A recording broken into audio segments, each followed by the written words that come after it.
మౌనం పాటించాల్సిందిగా కోరుచున్నాం. రైట్.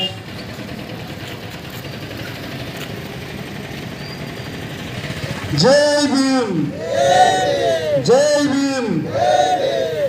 అంబేద్కర్ ఆశయాలు అంబేద్కర్ ఆశయాలు. మనం ఈరోజు రాజకీయంగా పలుకుబడితో ముందుకెళ్తున్నామంటే ఆయన రాసినటువంటి రాజ్యాంగం.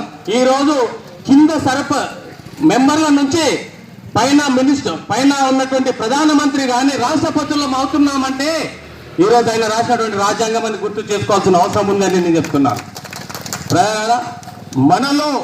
మనల్ని వేరే భావంగా ఆలోచించకుండా ఈరోజు కులగణన జరుగుతుంది.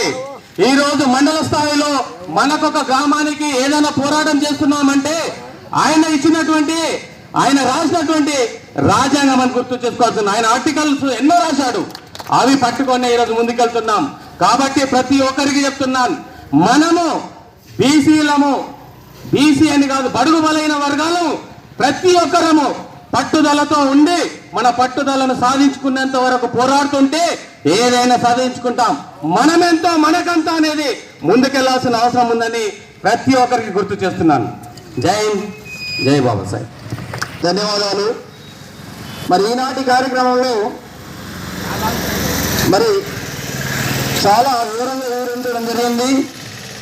ఈరోజు యావత్ భారతదేశంలో ఇలాంటి మేధావి, ప్రపంచ మేధావి చేసినటువంటి ఘనత చాలా ఉంది. ఈరోజు నేనైనా మీరైనా ఎవరైనా ఎస్సీ, బీసీ, మైనారిటీ అన్ని కులాల వాళ్లకు హక్కులు ఇచ్చినటువంటి ఏకైక వ్యక్తి బాబాసాహెబ్ అంబేద్కర్ గారు. మరి ఈయన ఆశయాలు మరిచిన వాడు అసలు మనిషే కాడు.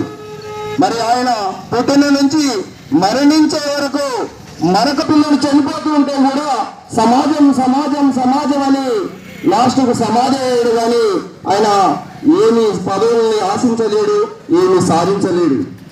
చిట్ట చివరికి ప్రతి గ్రామాన, వాడాన, వీధిన, పట్టణంలో అన్ని ప్రాంతాల్లో కూడా వర్ధంతి వేడుకలు ఘనంగా జరుపుకుంటున్నాం. కొన్ని రాజకీయ శక్తులు వెంటాడుతున్నా కానీ మనం ఇలాంటి మహాన వ్యక్తుల్ని మాత్రం మర్చిపోవద్దు. ఎందుకంటే ఈ స్థాయికి మనం ఎదిగినాం, ఈ స్థాయిలో మనం ఉన్నాం. మరి రాజకీయంగా కానీ ఆర్థికంగా కానీ అన్ని రకాలుగా మనం ఎదుగుతున్నామంటే ఆయన రాసినటువంటి ఆర్టికల్ ప్రకారమే. కాబట్టి ఎవరికి అన్యాయాన్ని కానీ మరి ఎవరికి ఏది చేయకుండా అన్ని రకాలుగా అభివృద్ధి కార్యక్రమ వాటలు